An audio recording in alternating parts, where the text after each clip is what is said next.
Se você fosse morrer amanhã, do que se arrependeria? Essa pergunta está presente em cada página de Blue Lock episódio Nag. Os melhores exemplos disso são Shigiri correndo uma última vez para ganhar o jogo mesmo que sua perna quebre, Nag percebendo que sua maior fraqueza era sempre precisar de alguém acreditando nele, então começando a acreditar em si mesmo sozinho, e Ego literalmente falando que a única coisa que diferencia humanos de animais é a consciência de que vão morrer algum dia. Segundo Ego, nós criamos deuses para escapar do medo da morte e rotulamos como amor qualquer relação que seja algo além de reprodução. Somos capazes de cultivar a energia para realizar sonhos porque sentimos medo da morte. E a pesquisa de uma pessoa de verdade complementa a fala desse personagem de mangá. Nesse vídeo a gente vai transcorrer o mangá de episódio Nag como um vídeo de iceberg, acompanhando sua evolução conforme o personagem se conhece mais. De um moleque perdido e preguiçoso até um jogador de futebol mega motivado que sabe exatamente seus pontos fortes e fracos. As coisas que eu vou te falar aqui, mano, serviram pra mim me conhecer melhor, mas também me fizeram ter que lidar com coisas que eu não queria e fazer coisas que eu não gostei de fazer. Porque esse mangá é a melhor representação da frase "conhece-te a ti mesmo" que você vai ver na ficção. Se você não quiser lidar com as consequências de se conhecer um pouquinho melhor, eu recomendo que você saia do vídeo agora.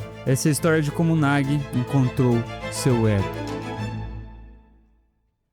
No começo, Nag era um estudante esperando a escola acabar para ter um emprego estável e uma vida fácil. Mas quando Hell entra na sua vida, isso tudo muda. Hell era o herdeiro da bilionária corporação Mikage. Ele sempre teve tudo, menos a liberdade de escolher o seu futuro, porque seu pai queria fazer dele seu sucessor. Mas ele não quer uma vida de mão beijada. Por isso ele quer ganhar a Copa do Mundo, um sonho que comprova a sua existência. Quando ele descobre o talento de Nag, fica insistindo até fazer ele jogar futebol. Eles se destacam e são chamados para o Blue Lock, um projeto com o objetivo de criar um único atacante revolucionário às custas dos sonhos de 299 jovens. Em sua apresentação, Ego faz os jogadores se imaginarem vencendo a Copa do Mundo. E quando todos entram, menos Nag e Hell, Ego pergunta se eles não vêm. Nag fala que vai se entediar. É muito fácil me imaginar vencendo a Copa do Mundo. Você não entendeu. Você ainda não entende o seu próprio ego. E daqui a pouco, mano, a gente vai debulhar o que significa a palavra ego em Blue Lock. Mas pra ser mais claro, o que o Ego falou aqui é: você não sabe o que quer. Muitas pessoas por aí são gênios autoproclamados. Pessoas autoconfiantes como você, mas que nunca colocam isso em prática. Eu não tenho interesse em babacas que não gostam de se arriscar. Cai fora. Nag caiu no que eu chamo de conforto da teoria. Uns anos atrás, mano, eu tava conversando com um amigo meu sobre ganhar dinheiro, o que cada um ia fazer pra ficar rico e o caralho a quatro, e eu lembro dele terminar de puxar um tererê e dizer: não, mas o Ei Nerd me deu uma boa ideia do que fazer pra ganhar dinheiro no Instagram. Tá de boa. Na época eu lembro que ele tinha visto um curso grátis do Peter Jordan, eu acho. E hoje, anos depois, ele ainda é um CLT e eu aposto que nem a página do Instagram foi criada. Isso acontece porque quando a gente tem um primeiro contato com a teoria de alguma coisa, a gente acha que sabe essa coisa. E isso já é confortável o suficiente pra você nem tentar fazer isso agora. Porque é fácil se imaginar fazendo, né? Acontece, mano, que entre teoria e prática existe um abismo, chamado de conhecimento tácito. Ele é um tipo de conhecimento que é adquirido na prática. É difícil de ser explicado ou ensinado e é rico em intuição e emoções. A palavra tácito vem do latim tacitus, que significa silencioso ou não expresso em palavras. Tipo memória muscular. Por exemplo, mano, qual a teoria que explica a intuição de um youtuber em saber que uma ideia de vídeo é boa e outra não é? São camadas e camadas de experiências acumuladas no cérebro da pessoa que fazem ela desenvolver essa intuição, coisas que teoria não explica. Outros exemplos disso são um músico improvisando um solo, um motorista identificando perigos nas ruas.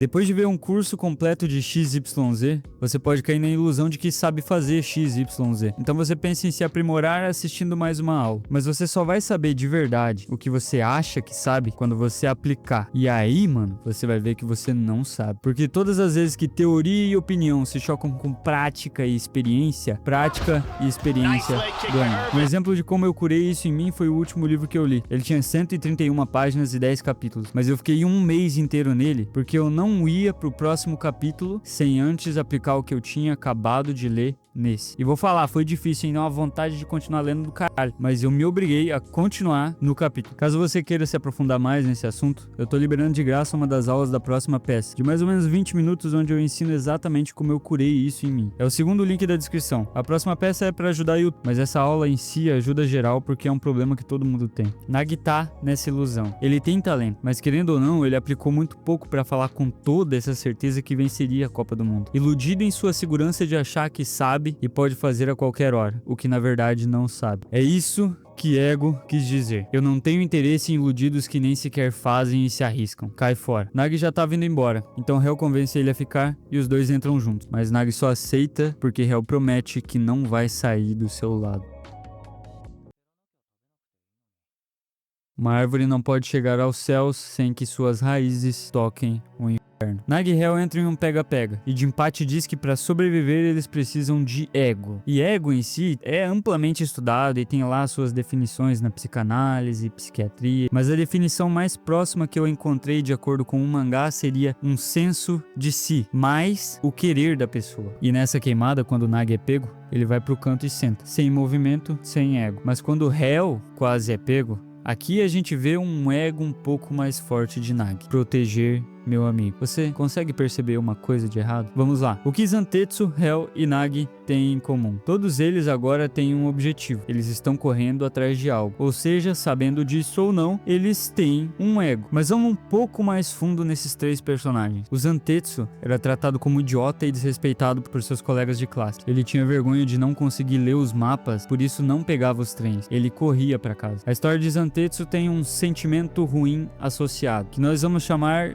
de raiz do ego, que é ser tratado como idiota e ser desrespeitado. Ele percebeu que é rápido, então resolveu se dedicar ao esporte, no caso, futebol. O futebol aqui é uma ferramenta, um veículo para chegar em algum lugar, no caso, seu objetivo ou sonho. Mas que lugar é esse? Esse lugar, mano, está diretamente relacionado à origem de Zantetsu, porque chegar nesse lugar diretamente se vinga do sentimento ruim associado à sua história e honra o sofrimento do seu passado, que é ser desrespeitado. Serei o idiota mais respeitado do mundo. Esse é meu sonho. E se você reparar, isso é um padrão em quase todos os personagens da obra. Hel sempre teve tudo na sua vida decidido por seus pais, inclusive seu futuro. Isso trazia para ele um forte sentimento de dependência, impotência. Então ele quer algo que possa conquistar com as próprias mãos, que não tenha nada a ver com a empresa de seu pai. O objetivo perfeito é a Copa do Mundo. Só se ele ganhar a Copa do Mundo, seu pai vai reconhecer ele como jogador profissional. O sentimento ruim associado, no caso a raiz do ego de Hel, é o sentimento de dependência que ele tem para com seu pai. O veículo, a ferramenta é o mesmo de todos dentro do Blue Lock, futebol. E o objetivo é o mesmo, Copa do Mundo. Mas por quê? Por causa do sonho dele, ser independente, conquistar um futuro com suas próprias mãos. Esse é o ego de Hel. Mas e o Nagi? Qual que é a sua backstory? Qual que é a raiz do ego de Nagi? Nagi vive de boa no seu apartamento, vai pra escola, volta e fica jogando. Qual que é a parte ruim? Ele não tem ninguém desrespeitando ele igual o Zantetsu. Ele não tem ninguém controlando a sua vida igual o Hel. Ele não tem ninguém tratando ele igual o lixo como o Kaiser. Ele não tem ninguém que ganha dele igual o Isagi, isola ele igual o Bachira ou trai ele igual o Rin. Percebeu? Ele não tem ninguém. Esse é o seu problema.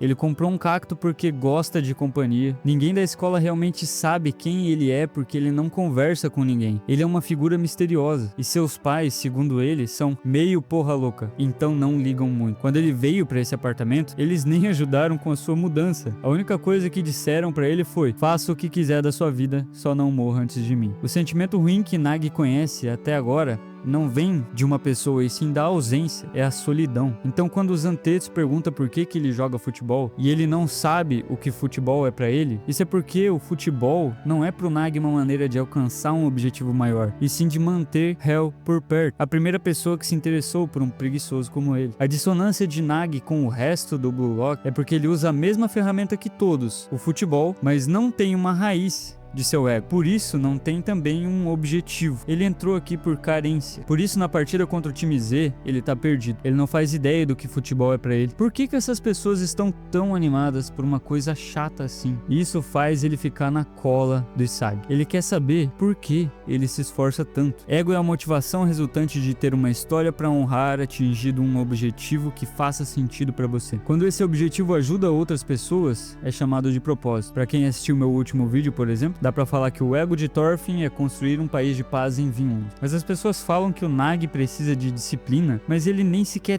tem um motivo pra ter disciplina. Ninguém precisa de disciplina. Precisa de motivação. E dela vem a disciplina. E a motivação vem do ego. Nagi novamente se move, porque Hell está com medo. O despertar do gênio dessa partida foi ele simplesmente se obrigando a jogar porque ameaçaram seu amigo, que é a sua única motivação para jogar futebol, até que eles perdem. Aqui, amigos, o Nagi conheceu pela primeira vez um sentimento ruim causado por uma pessoa e não por sua ausência, o que fez Nagi abandonar Hell. Agora, a raiz do ego de Nagi é a frustração. Ego coloca os meninos para treinar igual um cachorro, enquanto os jogadores de rank mais altos ainda não terminaram. E com esse modelo de pensamento que a gente está construindo aqui para tentar explicar o ego, que não representa a realidade com 100% de precisão, tá? É só uma tentativa de representar a realidade baseada em um mangá, mas baseada em psicologia, psicanálise e o caralho a 4, que esse autor estudou para fazer isso aqui. A gente vê que ego tá tentando criar um sentimento ruim associado em quem não tem um em sua história. Ele tá tentando criar a raiz do ego nos meninos. Então aqui um exercício sério baseado em um mangá para você descobrir seu ego e ter uma fonte mais clara de motivação. No terceiro link da descrição tem um PDF editável para você acompanhar e responder as perguntas comigo. Você pode fazer isso comigo ou sozinho depois com mais tempo para pensar. Primeiro, qual sua raiz? Qual a dor que você passou e quer se vingar dela, entre aspas? Superá-la. Essa dor pode te dar uma pista sobre o seu objetivo e talvez até sobre a sua ferramenta, o veículo que você vai usar para chegar lá. O que te dói? Eu sempre gostei de estudar as coisas que eu passo pra vocês aqui no canal, pesado, porque elas melhoram a minha vida, sabe? Tipo, estoicismo, psicologia, fisiologia, filosofia, etc. Cara, todas essas paradas é muito massa, tá ligado? E tipo, aplicar elas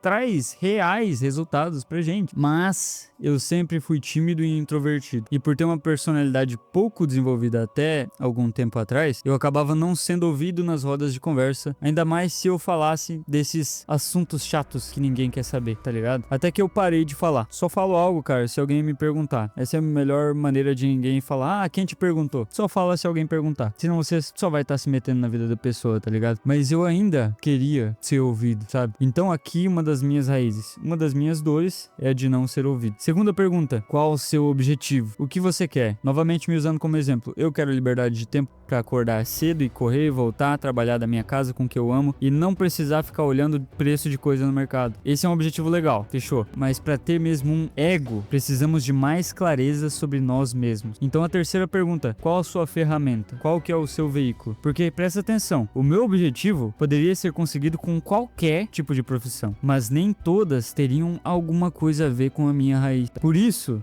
que eu tenho um canal no YouTube, porque quando você clica em um vídeo, o que você tá falando é, eu quero saber mais, me conte mais, eu quero te ouvir. Através do YouTube eu ainda posso vender produtos que vão ajudar a vida das pessoas e me dar o dinheiro para comprar a liberdade que eu quero. E eu também posso me deleitar no prazer imenso que é ler mensagens como a do Gustavo. Muito obrigado, ouvi seu audiolivro e abriu muito a minha cabeça. Tava meio perdido e tals. Obrigado de verdade. Agora eu tenho clareza da minha raiz, da minha ferramenta e meu objetivo, o que me permite encontrar o meu ego. Eu quero ser ouvido por milhões. Depois que você responder as perguntas, se você se sentir à vontade, mano, comenta qual é o seu ego aqui embaixo. A raiz de Nagi agora é a frustração. Por isso ele abandona o Hell, para descobrir mais sobre esse sentimento novo. O que faz ele e Sagi e Bachira perderem pro Rin, regredirem uma fase, ganharem do Barou, depois ganharem do Hell, Shigiri e Kunigami, irem contra o Rin de novo e perderem. Nagi percebe que ainda tem muito a fazer. Na prática, a teoria é outra. Eles perderam o Isagi e Nagi percebe que ainda é fraco. Quando eles estão brigando porque ninguém limpa a sujeira que era limpa pelo Isagi, Nico, Zantetsu e esse cara, Hiragi, entram. E ele chega pra ler as cartas de tarô da galera. Ele tira pro Nagi a carta da morte, que no mangá simboliza término, separação, fim de jogo, mas na teoria do tarô, ela simboliza o encerramento de um ciclo para começar de novo de uma forma melhor. É uma pista do futuro de Nagi na obra. E eles vão contra esse time. No começo eles têm um plano, lutar 1 contra 1 usando seus pontos fortes. Nagi usaria a altura para ganhar de Nico, Barou usaria a força para ganhar do Hiragi e Shigiri usaria a velocidade contra o Zantetsu. Mas seus pontos fortes eram conhecidos e foram esmagados pela tática do adversário. Shigiri não conseguia correr, Barou teve sua bola roubada. Nagi não sabia o bastante sobre futebol para ganhar taticamente do Hiragi, que tem talento e tática. Então Shigiri propõe mudança. Nós pensamos demais nos nossos pontos fortes. As coisas só vão mudar se abandonarmos esse pensamento. As pessoas analisam as coisas que gostam mas não pensam muito nas coisas que não gostam justamente por não gostar dela. O que Shigiri propõe é determinar o limite da minha fraqueza, tornar claros os seus pontos fracos e o porquê deles existirem. Contra esses oponentes, ele não vai conseguir batalhar pela velocidade como ele gosta. Ele precisa aumentar a resolução de sua fraqueza. Ele precisa se conhecer mais. Shigiri entende que sua fraqueza é a pequena área, então corre direto pra lá, assim atraindo a atenção dos 3 oponentes e deixando o caminho livre pro Nagi e pro Barou. Barou entende que sua fraqueza é sua personalidade arrogante, orgulhosa. Então, ele abre mão do orgulho e passa a bola pro Nagi. Ninguém esperava que ele fosse fazer isso. E isso dói no estômago dele, porque é ir contra a sua natureza. Enfrentar as fraquezas, abrir mão das fraquezas, dói. É mais confortável estar do lado que você sabe agir. Por exemplo, eu sei fazer vídeos emocionalmente pesados, sei contar a história, fazer vídeos longos e trabalhados, onde 90% dos comentários são vocês falando que choraram e que o vídeo é maravilhoso. Mas eu não sei postar com frequência e rápido. E pensando um pouco mais sobre isso, eu descobri que é porque eu tenho tanto medo de que o vídeo fique ruim e eu pare de receber esses elogios, que eu fico hiper focado em fazer o melhor vídeo possível, tanto que em 2 anos o canal tem 12 vídeos. Isso são 2 meses para fazer um vídeo em média. E olha que poucos deles deram certo. Então eu tenho 2 opções: continuar dando a desculpa de que o que é bom demora para ser feito e morrer abraçado com o meu medo de ser ruim, morrer abraçado com a minha fraqueza, ou sacrificar esse preciosismo me permitindo fazer vídeos que talvez fiquem ruins, tentando aumentar o volume de postagem para aprender mais sobre como fazer vídeos bons. Afinal, eu fiz muito pouco, eu fiz só 12 vídeos até hoje. Eu não posso dizer com certeza que eu sei o que eu tô fazendo. Eu tento saber, eu estudo, eu aplico o que eu estudo, mas eu posso saber com a mesma certeza de quem aplicou 100 vezes, fez 100 vídeos? Não posso falar, sabe? E eu ouso dizer que o que eu deveria fazer para quebrar mesmo a minha fraqueza é fazer um vídeo ruim de propósito, tipo fazer e postar, tá ligado? Ou falar alguma coisa polêmica pra receber um pouco mais de hate. Por isso eu declaro que o próximo vídeo sai em 7 dias e isso me dói, sabe? Esse vídeo que eu tô lendo o roteiro agora aqui pra vocês, eu só reescrevi 2 vezes. Tipo, eu geralmente eu faço isso umas 5. E tipo, até eu encontrar a melhor frase final que ressoe na cabeça do vídeo de acordo com a teoria do livro que eu li e tudo, sabe? Mas tipo, eu sei um pouquinho sobre qualidade, mas isso ainda é uma fraqueza, sabe? Ficar me apegando demais a isso. Então pega o PDF lá, mano, vai na terceira parte e coloca lá: qual minha fraqueza? Eu tenho medo de me arriscar? Eu tenho medo de ser visto como uma pessoa ruim, uma pessoa má? Eu tenho medo de fazer um trabalho ruim? Eu tenho perfeccionismo? Eu sou muito apegado a determinada coisa? O foco do exercício é aumentar a clareza do que você acha que é o seu ponto fraco, transformando uma frase generalista como, eu vou usar meu exemplo, tá? Mas você usa o seu. Transformando uma frase generalista como, eu não posso com frequência, em algo específico que te dá uma clara noção de onde você deve agir, como, eu me apego aos detalhes por medo de desaprovação e de que o resultado fique ruim e eu receba hate. Uma vez que você descubra onde está a sua fraqueza, vá diretamente nessa direção, para quebrar o seu medo, sua preguiça ou qualquer outro sentimento por trás dela. Mano, eu tô gravando esse anúncio rapidinho aqui no meio do vídeo porque se te interessa ter 3 horas a mais por dia, eu tenho um presente para você. E esse presente existe porque todo o tempo que eu usei para construir esse canal enquanto eu ainda sou um CLT, são as 3 a 4 horas que eu ganhei depois que eu larguei os 3 hábitos destrutivos que você já sabe qual é se você me assiste há algum tempo. E eu ensinei como você pode fazer isso no meu livro, que eu só deixei aberto as vendas durante 7 dias quando eu lancei meu último vídeo há uns 3 meses. E as vendas dele estão reabertas, mas você não precisa comprar nada de mim. Clica no link do comentário fixado e assiste a aula que eu gravei, que nela eu vou te ajudar a pegar suas 3 horas de volta. E se você estiver interessado em comprar meu livro depois dessa aula, eu tenho 7 bônus para essa última abertura que dura até dia 10 de novembro, que é o dia em que eu vou fechar as portas da equação das correntes para sempre, vou tirar todos os links do ar e não vou mais vender esse livro. E eu explico porque eu vou fazer isso dentro da aula. Fechou? Então se você quer recuperar suas 3 horas de volta, clica no primeiro link da descrição ou no comentário fixado e eu te vejo do outro lado. Após controlarem as suas fraquezas, eles empatam o jogo e Nagi rouba a bola do Hiragi, enquanto pensa sobre Hel e Sagi, que sempre acreditaram nele. Então ele percebe a sua real fraqueza. A primeira frase desse mangá, mano, é: alguém que não aceita a solidão não pode ser chamado de gênio. E ela ressoa com o pensamento de Nagi. Até agora, alguém sempre esteve acreditando em mim, mas não tem mais ninguém assim do meu lado. Por isso, de agora em diante, eu acreditarei em mim mesmo.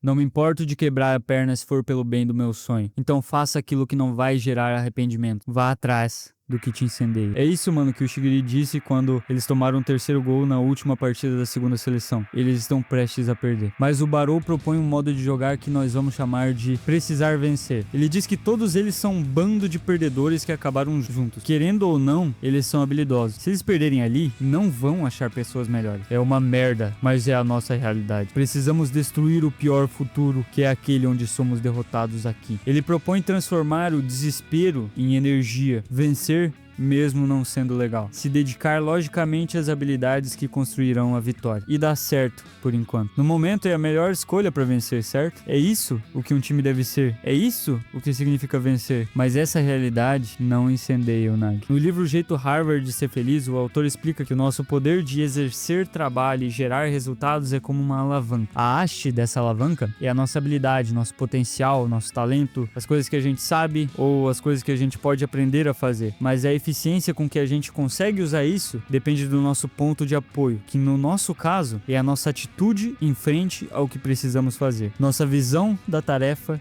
que precisa ser feita. Quanto mais positiva a nossa atitude, mais poder temos sobre ela. Segundo a teoria da relatividade de Einstein, as leis imutáveis do universo são alteradas de acordo com o observador. Tudo, inclusive conceitos como tempo, comprimento e espaço, é relativo. E isso se aplica ao cérebro também. O quão mais feliz e motivado, mano, você seria se mudasse a sua atitude em relação ao que tem que fazer. Se você se obrigasse a aprender 3 coisas novas até o final de uma reunião chata, ela continuaria chata? Quanto mais você pensa em algo como penoso e chato, mais ele se torna exatamente isso para você. Por exemplo, uma aluna da equação das correntes que sentia que seus treinos eram chatos, começou a pensar que queria fazer os treinos ao invés de que tinha que fazer os treinos. E subitamente parou de faltar na academia. O próprio autor do livro, quando fazia a pesquisa para escrever o capítulo que eu tô falando para você aqui, viu uma atividade que antes era prazerosa para ele, no caso ler sobre psicologia, se tornar difícil e chata porque ele precisava entregar o manuscrito em um prazo curto. Ele viu o prazer se transformar em trabalho. Então ele mudou o seu ponto de apoio e começou a ver a tarefa como uma leitura enriquecedora. E magicamente ele terminou o manuscrito do livro. Ele terminou mais rápido, mais animado, mais feliz e fez um texto bem melhor que antes. É exatamente assim que Nagi, Shigiri, Barou e Zantetsu ganham essa partida. Porque eles até saem na frente, mas se continuar assim, Nagi até pode vencer, mas vai continuar entediado e vai odiar o futebol. Caraço é muito mais tático e inteligente do que eles. Não vamos vencer encarando a realidade, então vamos vencer com um sonho. Cada um quer derrotar um oponente específico e se concentrando no que querem fazer, eles mudam a atitude de devemos fazer isso para queremos fazer isso. Um pensamento bem mais motivante e egoísta. Então correm em direção ao que os incendeia. Nagi vence Kiora, Zantetsu vence Otoya e a bola chega em Shigiri, com um dos momentos mais lindos desse mangá. Himizu fala que ele não vai passar porque ele já não consegue correr mais do que uma última vez, mas o Shigiri vai usar essa última vez agora mesmo, forçando mais o seu joelho. Se estiver ocupado demais, pensando nas consequências, então os sonhos nunca vão se realizar. Como disse Mark Merson, a confiança não vem com a certeza de sucesso, vem com o conforto no fracasso. Você estaria confortável, mano, em se quebrar na estrada em direção ao seu sonho? O Shigiri tá. Ele dá o último passe e cai. A única coisa que ele pode fazer agora é gritar: não deixem que minha perna tenha sido em vão. Barou e Nagi fazem o último ataque. Tenho coisas que corro o risco de perder e sonhos que estou arriscando. Aquele que está mais incendiado nesse mundo sou eu. Então eles vencem. Quando eles passam para a terceira seleção, após terem sido derrotados e se recuperado, o ego tem um teste para eles. De todas as criaturas vivas, o que é exclusivo dos humanos? Kiora responde amor, Barou responde Deus e Nagi responde sonhos. As respostas dos jogadores não estão incorretas, mas tem algo mais fundamental. De todas as criaturas vivas, aquilo que é exclusivo dos humanos é a noção de que eles vão morrer algum dia. Após perderem, eles seguiram pela segunda seleção porque a morte sempre esteve por perto. Ver os seus companheiros sendo eliminados e a sensação de que se descuidassem seriam os próximos os obrigou a mudar. E isso abriu novas portas para os seus egos. E a mesma pergunta que Ego faz para os meninos na próxima página, mano, eu faço para você. Já que você vai morrer algum dia, qual que é seu sonho? Como diz um cara que eu amo, o Alex Hormozzi, no seu funeral vai ter alguém reclamando dos salgadinhos servidos. Após a sua morte, a sua importância para a maioria das pessoas se torna zero. E como disse a pesquisadora do começo do vídeo, os 5 maiores arrependimentos das pessoas em leito de morte são 5. Eu queria ter me permitido ser mais feliz. 4. Eu queria ter mantido contato com os meus amigos. 3. Eu queria ter tido a coragem de expressar meus sentimentos. 2. Eu queria não ter trabalhado tanto. E 1. Eu queria ter vivido uma vida fiel a mim. Nesse vídeo eu não quero te fazer chorar. Eu quero te fazer pensar. Não assiste outro vídeo meu agora. Desliga o celular e pense um pouco.